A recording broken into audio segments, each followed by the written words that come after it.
Hello guys, welcome back to my YouTube channel. तो आज हम जिस प्रोग्रामिंग कॉन्सेप्ट के बारे में बात करने जाएंगे वो है फंक्शंस। ठीक है, तो फंक्शंस बहुत ज़रूरी होते हैं पाइथन के अंदर या किसी भी प्रोग्रामिंग लैंग्वेज में, क्योंकि फंक्शंस के अंदर हम किसी भी पीस ऑफ कोड को रीयूजेबल बना देते हैं। जैसे कि अगर मैं एक बेसिक प्रोग्राम लिखता हूँ कैलकुलेटर का, कुछ इस तरह से कि यहाँ पे मैं अगर कोई भी टेबल प्रिंट कराना चाहता हूँ तो मैं लिखता हूँ फॉर आई इन रेंज, और मैं स्पेसिफाई कर देता हूँ 1,11, और मैं यहाँ पे इधर मैं प्रिंट कर देता हूँ जैसे कि प्रिंट और 5 मल्टीप्लाई बाय आई। 5 नहीं, मैं कोई वेरिएबल इनिशियलाइज़ कर देता हूँ ऊपर, x इज़ इक्वल्स टू 5। ठीक है, और इसको मैं रन करता हूँ तो मेरे पास 5 का टेबल प्रिंट हो रहा है। लेकिन मसला क्या है यहाँ पे कि अगर किसी बंदे को बार बार किसी और नंबर का टेबल प्रिंट करना हो तो वो बार बार या इस कोड को रन करेगा या बार बार उसको ये पीस ऑफ कोड लिखना पड़ेगा। तो हम क्या करते हैं पाइथन में, हम एक फ़ंक्शन बना देते हैं। फंक्शन क्या करता है कि जब भी हम उसे कॉल करते हैं वो फ़ौरन हमारी मदद के लिए आता है, वो अपना काम करता है और फिर कोड से फ्लश हो जाता है। ठीक है, मैंने फंक्शन बनाया, मैंने उसे बोला मैं रीयूजेबल कोड है, मतलब उसे मैं बार बार किसी भी पॉइंट पे यूज़ कर सकता हूँ अपने कोड के अंदर। जैसे अगर ये वाला कोड मैंने एग्जीक्यूट कर दिया और मैंने आगे फिर कुछ भी लिख दिया, आगे मैंने कुछ भी कोड लिख दिया, तो ये दोबारा रन नहीं होगा।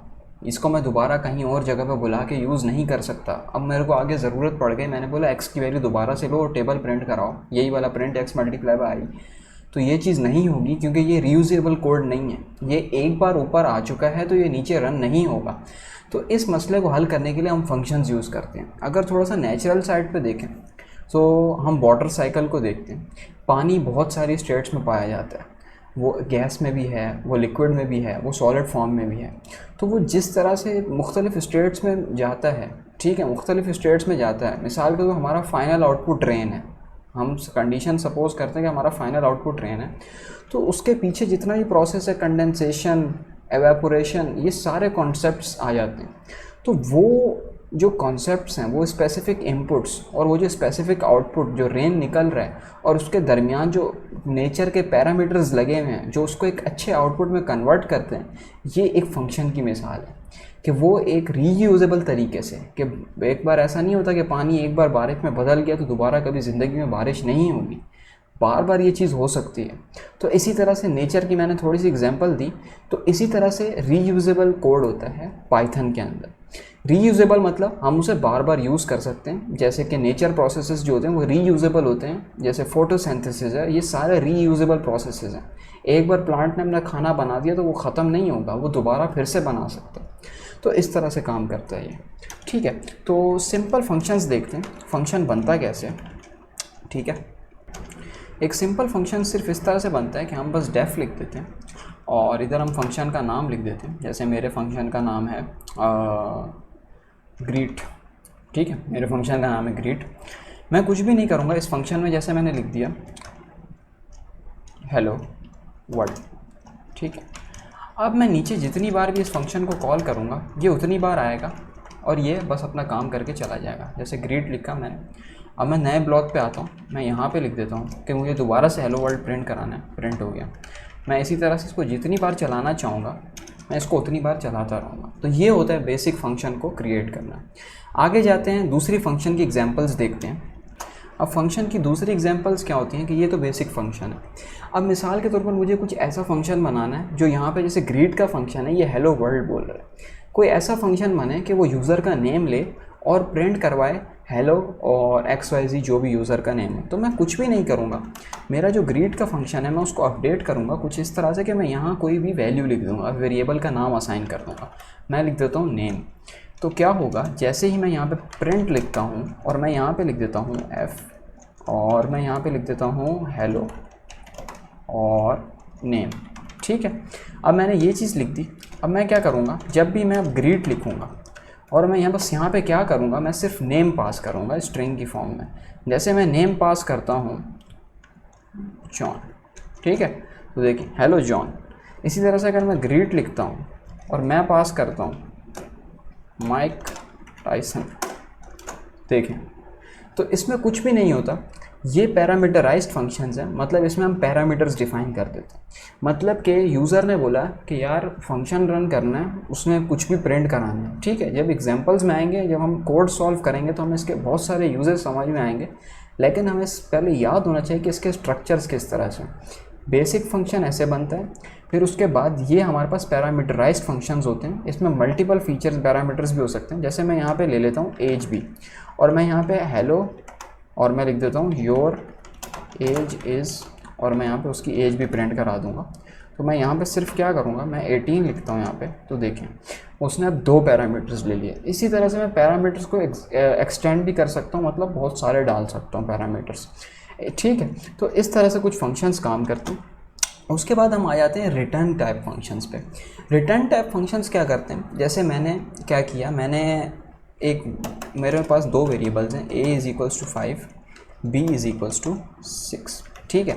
अगर मैं इसको प्लस करूँगा तो उसकी वैल्यू किसी वेरिएबल में आके सेव करवाना चाहता हूँ मैं, जैसे कि c में वैल्यू सेव कराना चाहता हूँ a प्लस b की। तो इसको मैं फंक्शन में किस तरह से इम्प्लांट करूँगा, मैं लिखूँगा डेफ, और मैं सम का फंक्शन बनाता हूँ। रिटर्न डेटा टाइप है तो ऐड लिख देते हैं, ऐड नम लिख देते हैं फंक्शन का नाम। इधर मैं लिखता हूँ मुझे 2 वेरिएबल्स को ऐड कराना है, तो मैं 2 वेरिएबल्स उसके पैरामीटर डाल दूंगा कि मुझे 2 वेरिएबल चाहिए। मैं क्या करूँगा, रिटर्न करा दूंगा a प्लस बी, ठीक है। कुछ भी नहीं होगा, जब भी मैं ऐड नम लिखूँगा और मैं a प्लस बी लिखूँगा, अब इधर एक एरर आएगा, देखिएगा a कॉमा बी लिखूँगा तो ऐड नम का फंक्शन चला। अब उसने बोला कि एक second, a is equals to 5, b is equals to 6, मैंने a और b की कोई वैल्यू लिख दी। अब देखें उसने जो एरर आना था वो रिजॉल्व हो गया। अच्छा, अब इधर देखें मैंने ऐड नम लिखा और a कॉमा बी हुआ, तो देखें उसने क्या किया, उसने a और b की वैल्यू पास की, a और b की वैल्यू फंक्शन में गई, उसने उसको ऐड कर दिया और उसने उसको फिर रिटर्न कराया। अगर वो इसे रिटर्न नहीं कराता तो देखें कोई आउटपुट ही नहीं आया। तो इन जगहों पे हमें रिटर्न लिखना पड़ता है, ठीक है। तो और इसको अच्छी तरह से हम क्या कर सकते हैं कि हम इस फंक्शन को फिर किसी वेरिएबल में सेव कर देते हैं, जैसे मैंने सी में सेव कराना था कि ताकि मैं उसको आगे यूज़ कर सकूं किसी तरीके से, ठीक है। तो अब मैं अगर सी लिखता हूं यहाँ पे अपने कोड के अंदर और मैं प्रिंट कराता हूँ, तो देखिए सी की वैल्यू 11 प्रिंट हो रही है। तो ये होते हैं रिटर्न टाइप फंक्शंस, वो थे पैरामीटराइज्ड फंक्शंस। इसी तरह इनको कंबाइन कर करके हम फंक्शंस को और ज़्यादा जो है वो कॉम्प्लेक्स कर देते हैं और उसका फिर बहुत ज़्यादा यूज़ होता है। आप किसी भी प्रोग्रामिंग लैंग्वेज को इस्तेमाल करेंगे तो फंक्शंस वहाँ पे most of the times function ज़रूर यूज़ होते हैं, उनकी इस खासियत की वजह से कि वो रीयूजेबल हैं, वो दोबारा से दोबारा यूज़ हो सकते हैं, ठीक है। आगे चलते हैं और टाइप्स देखते हैं फंक्शंस की। अब पाइथन की एक बहुत मज़े की बात है कि पाइथन के अंदर हम कुछ इस तरह से फंक्शंस बना सकते हैं कि जैसे ग्रीट का फंक्शन बनाया था। अब यहाँ पे अगर कोई बंदा नेम नहीं लिखता तो मैं यहाँ पे डिफ़ॉल्ट पे अभी लिख देता हूँ, अली लिख देता हूँ मैं, कि अगर कोई बंदा पैरामीटर नहीं देता, उस बंदे ने भूल गया वो बंदा ग्रीट के अंदर वैल्यू पास करना, तो डायरेक्ट डिफ़ॉल्ट पे अली प्रिंट हो जाएगा, ठीक है।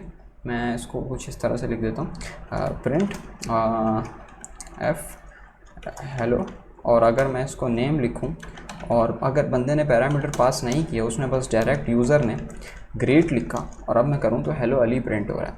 लेकिन अगर इसी में मैं नेम पास कर देता हूँ जैसे कि राज, तो देखिए, तो इस तरह से फंक्शंस काम करते हैं कि अगर हम डिफ़ॉल्ट पैरामीटर्स बनाना चाहते हैं, कई जगहों पे ऐसे होता है कि डिफ़ॉल्ट ही कोई चीज़ सेट होती है, और आपको ख़ुद भी पता होगा रियल लाइफ कितने सिनेरियोज़ होते हैं जहाँ पर डिफ़ॉल्ट पे कई चीज़ें सेट होती हैं और आप बस जाके फिर उसमें अगर चेंजेस करने हो तो आप कर सकते हैं, वरना डिफ़ॉल्ट पे कुछ वैल्यूज़ ऑटोमेटिकली सेट होती हैं, ठीक है। तो इसी तरह से हम फंक्शंस भी इस तरह से बना सकते हैं।